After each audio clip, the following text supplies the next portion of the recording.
Hello दोस्तों। तो पिछले एपिसोड में हमने देखा था कि कैसे क्यान फेंग की फाइट हान से हो जाती है।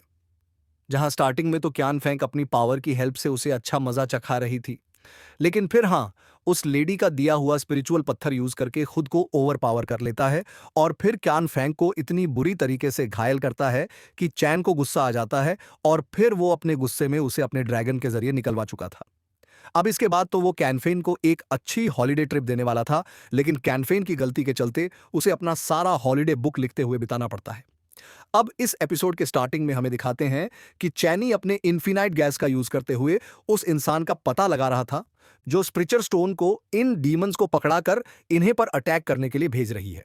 वो उसका होलोग्राम अपने सामने अपीयर करके इतनी जोर से हाथ मारता है। वैसे तो उसने ये होलोग्राम के साथ किया था, लेकिन आपकी पावर का अंदाजा इसी बात से लगा सकते हैं कि ये प्रेशर असल में उस मैडम को फील हो गया था।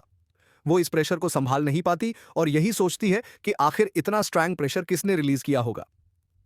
वहीं उस पर्सन को देखने के बाद हमारी जूकी डरते हुए कह रही थी कि मास्टर सच में ये वही स्कैमर है जिसने बाय यूजिंग के लोगों को हमारी कैप्स नफेंग को मारने के लिए भेजा था।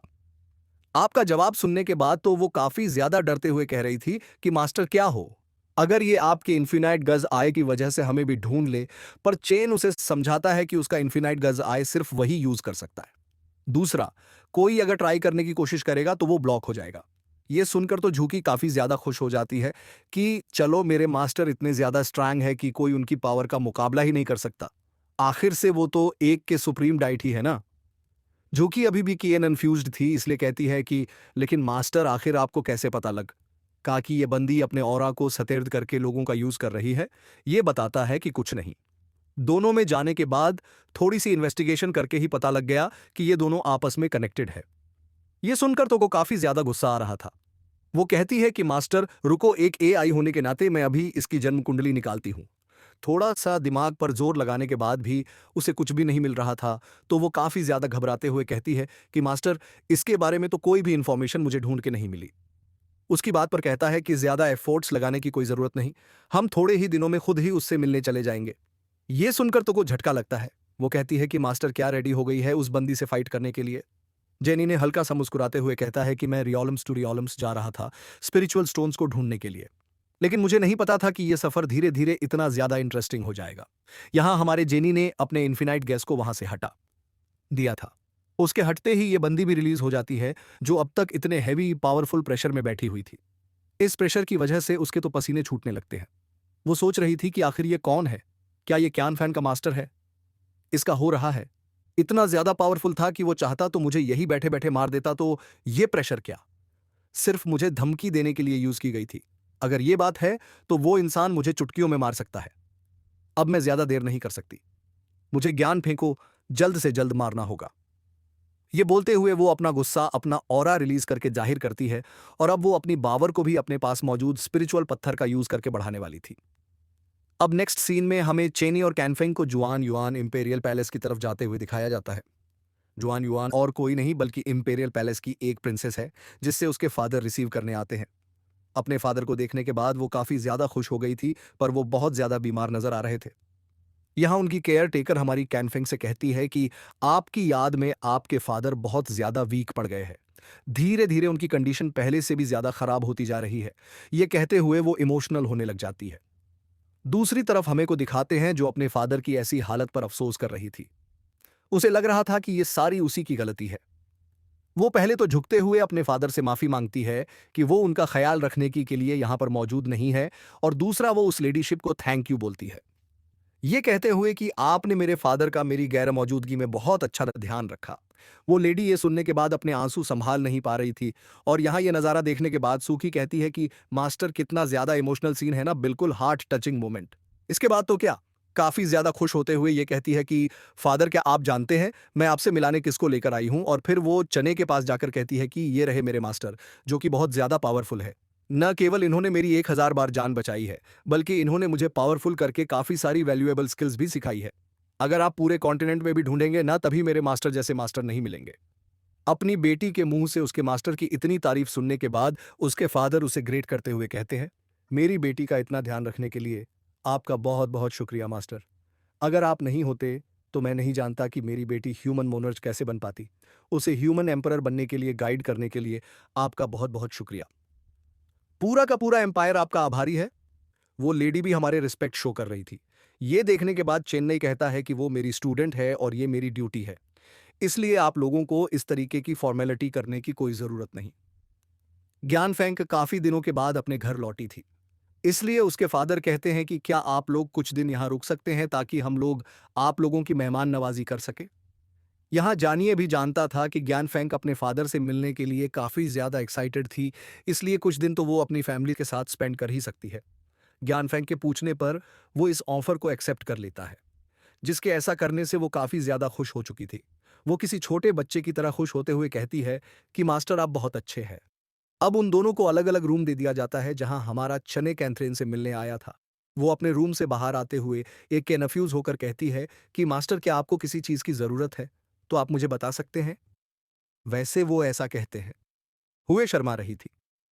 चेन्नई जवाब में कहता है कि नहीं, मुझे तुमसे किसी चीज की जरूरत नहीं, पर कि मैं तो तुम्हारे फादर के साथ तुम्हारे रियूनियन को सेलिब्रेट करना चाहता हूं, इसलिए मैंने तुम्हें खुश करने के लिए तुम्हें कुछ देने का डिसाइड किया है। और ये बोलने के बाद वो अपने पास से एक छोटा सा वेपन निकालता है, जो उसके अकॉर्डिंग तो छोटा था, लेकिन बेचारी ज्ञान फेंक के लिए इतना ज्यादा हैवी था कि उसे संभालने में ही उसे 1015 सेकंड लग जाते हैं। इतने बड़े और क्लासिकल स्पेयर को देखने के बाद तो वो काफी ज्यादा खुश थी। उसे उसका ये नया वेपन बहुत पसंद आता है। इस स्पेयर का नाम ह्यूमन मोनार्च स्पेयर था, जो कि सच में बहुत ज्यादा पावरफुल वेपन है। अब ये देने के बाद जेनी उसे कहता है कि क्या तुम फ्री हो तो हम वक्त के लिए चल सकते हैं। उसे झटका तो लगता है, लेकिन वो जाने के लिए रेडी हो जाती है और रास्ते भर में लेक के किनारे यही सोच सोच के शर्मा रही थी कि पहले तो मास्टर मुझे मेरे घर लेकर आए, उसके बाद उन्होंने मेरे फादर से मिलवाया और यहां रुकने के लिए भी रेडी हो गए, मुझे एक अच्छा सा गिफ्ट भी दिया, और अब मेरे साथ अकेले वक्त पे चल रहे हैं। ये सोच सोच कर तो उसके गाल लाल पीले होते जा रहे थे। और ये देखने के बाद कहती है कि मास्टर मुझे कैन फेंक ठीक नहीं लग रही, उसके साथ कुछ गड़बड़ है। जेनी इस बात पर ध्यान नहीं देता। वही बेचारी कैन फेंक अभी भी अपने सपनों का पहाड़ खड़ा करते जा रही थी। पहले तो वो खुद को समझाती है कि नहीं, पक्का मास्टर उसे किसी टेस्ट के लिए लेकर जा रहे होंगे, लेकिन फिर सोचती है कि इंपेरियर पैलेस में क्या सीन है। मास्टर तो मेरा टेस्ट कहीं भी ले सकते थे ना, क्या वो मुझे पसंद करने लग गए। और ये सोच सोच कर तो बेचारी और ज्यादा लाल पीली होती जा रही थी। अब तक उसने अपने सपनों में ताजमहल खड़ा कर लिया था, और उस पर तो चार चांद तब लग जाते हैं जब जेनी उसे एक बिल्डिंग के बाहर लाकर कहता है कि पहुंच गए। हम उस बिल्डिंग को देखने के बाद हमारी ज्ञान फेंकते सोचती है कि ये तो पैलेस में रूमर है कि ये जगह डेट के लिए बहुत अच्छी मानी जाती है, तो क्या मास्टर सच में मुझे पसंद करते हैं और मेरे साथ डेट पर यहाँ आना चाहते थे। अब थोड़ी सी हिम्मत करके वो चनिया से पूछने ही वाली थी कि मास्टर क्या आप मुझे, उससे पहले ही उसे टोकते हुए कहता है कि तुम इस प्लेस को तो जानती ही होगी ना। ये सुनकर तो उसका पूरा चेहरा लाल हो गया था। वो शर्माते हुए कहती है कि हाँ जानती हूँ। इसके बाद तो वो अपनी बैक स्टोरी स्टार्ट करती है कि जब वो 10 साल की थी तो अंपायर में एक स्ट्रेंज एपिडेमिक आया था। वो इतना ज्यादा खतरनाक था कि उसने काफी सारी जिंदगियों को तबाह कर दिया। उसका कोई भी क्यों ढूंढना बहुत ज्यादा मुश्किल होता जा रहा था। ऐसे में मेरे फादर की केयर टेकर ने अपनी जान को रिस्क में डालकर एक मेडिसिन प्रिपेयर किया, जिसकी वजह से ही हम हमारे इस शहर के लोगों को बचा पाए। और फिर पलक झपकते ही सिर्फ उस दवाई की वजह से हमारा जुआन युवान एम्पायर पूरी तरह से सेफ हुआ, और इसी वजह से फादर ने उन्हें इनाम के तौर पे ये टावर डोनेट किया था। तब से ये टावर उन्हीं के अंडर आता है। फादर ने स्पेशली उनके लिए बनाया था और तब से यहाँ पर उन्हीं का बोलबाला चलता है। वैसे अभी के लोग यहाँ पर आते हैं प्रेयर्स करने के लिए, और ये कहते हुए वो बहुत ज्यादा शर्मा रही थी, और ये ह्यूमर है कि कपल यहाँ पर डेट करने के लिए आते हैं। अब ज्ञान फैंक का ये बेचैनी वाला हाल देखने के बाद तो झुकी जिम्स का पैकेट निकालकर मजे से एंजॉय करते हुए कह रही थी कि अच्छा, तभी मैं समझूं कि ज्ञान फैंक इतनी अजीब क्यों लग रही थी। तभी जैन ये कहता है कि इसी बिल्डिंग में आखिरी स्पिरिचुअल स्टोन छुपाया गया है। इसका मतलब ये है कि इसे करने वाली सी है गीताराजी में लिखी है। का नाम सुनने के बाद तो दोनों ही लड़कियां काफी ज्यादा झटका खा चुकी थी। वो कहती है कि ऐसा कैसे हो सकता है, वो तो बहुत ज्यादा अच्छी है ना। दोनों में से किसी को भी हमारे चने की बात पर यकीन नहीं हो रहा था। वहीं चने उनकी बात का कोई जवाब नहीं देता, बल्कि कहता है कि इतनी देर से हमारे पीछे खड़ी हो, सामने आने की जरूरत करो। अब ये सुनकर तो सामने आते हुए कह रही थी कि अगर मैंने आप लोगों को डिस्टर्ब किया हो तो मुझे माफ कर देना। मैं तो यहाँ हमारे किंग के लिए ब्रेक करने आई थी। उसकी इस मीठी मीठी बातों से चेनी ये तो फंसने वाला नहीं था। वो कहता है कि अपनी एक्टिंग बंद करके अपना असली चेहरा दिखाओ। चेनी अपना रिपल्सिव होने का यूज करते हुए उसके असली चेहरे को बाहर लाने वाला था, ये कहते हुए कि चाहे तुम कितना ही छुपाने की कोशिश कर लो, मेरा ये और आज तुम्हारा असली चेहरा सबके सामने ले आएगा। ये बोलने के बाद जैसे ही वो अपनी पावर को एक्टिवेट करता है, धीरे धीरे उस औरत का असली चेहरा सबके सामने आ गया था। का ये डरावना चेहरा देखने के बाद जू की चनिया के पीछे छुपते हुए कह रही थी कि मास्टर की भोली भाली दिख रही थी, लेकिन कितनी ज्यादा डरावनी लग रही है वही कैनफेंग को बताता है कि ये रेड लोटस डेमन सेट की हिडन एल्डर है, और साथ ही इसी ने बेयूजिंग सेट को यूज किया था। तुम्हें मरवाने के लिए ये सुनकर तो बिल्कुल भी है कि नहीं होता। वो काफी ज्यादा अपसेट हो चुकी थी। वो उसे पूछती है कि आखिर क्यों क्यों तुमने हमारा भरोसा तोड़ा। वो तो काफी जोर जोर से हंसते हुए कह रही थी कि बेवकूफ लड़की, तुम्हें नजर नहीं आता, मैं रेड लोटस सेवन सेट की एल्डर हूं ऑफ कोर्स। मैं सारी पावर को हथियाना चाहती थी। फ्यूचर में तुम्हारे पास जो स्पिरिचुअल स्टोर आने वाले थे, मैं उन सभी को हथियाना चाहती थी। सारे स्पिरिचुअल स्टोन की पावर को हासिल करने के बाद मैं बड़ी आसानी से तुम्हें रास्ते से हटाकर पूरे एम्पायर की मल्लिका बन जाती। उसकी फ्यूचर प्लानिंग सुनने के बाद ये कह रहा था कि कमाल की बात है ना, मुझे अभी तक समझ नहीं आया कि तुम्हें कैसे पता कि फ्यूचर में क्या होने वाला था। तुम्हारी प्लानिंग को देखकर तो ऐसा लग रहा है जैसे कि तुम पहले से जानती थी कि हमारे क्यान फैन ह्यूमन एपर्स बनने वाली है, और असल में ये बात सिर्फ वही जान सकता है जो ह्यूमन रैम से बिलोंग ना करता हो। इसका मतलब ये है कि तुम भी बाहर से आई हो। ये सुनकर तो वो जोर जोर से हंसते हुए कहती है कि इतनी सारी जानकारियां, इसका मतलब तुमने भी रिबर्थ लिया है। कितने कमाल की बात है, मैं तुम्हें सारी डिटेल्स दूंगी। अगर तुम मेरे साथ हो जाओ तो चाहे तुम कितने ही पावरफुल क्यों ना हो जाओ, मुझे नहीं हरा सकते। तुम्हें अंदाजा भी नहीं कि मेरे पास कितनी पावर है।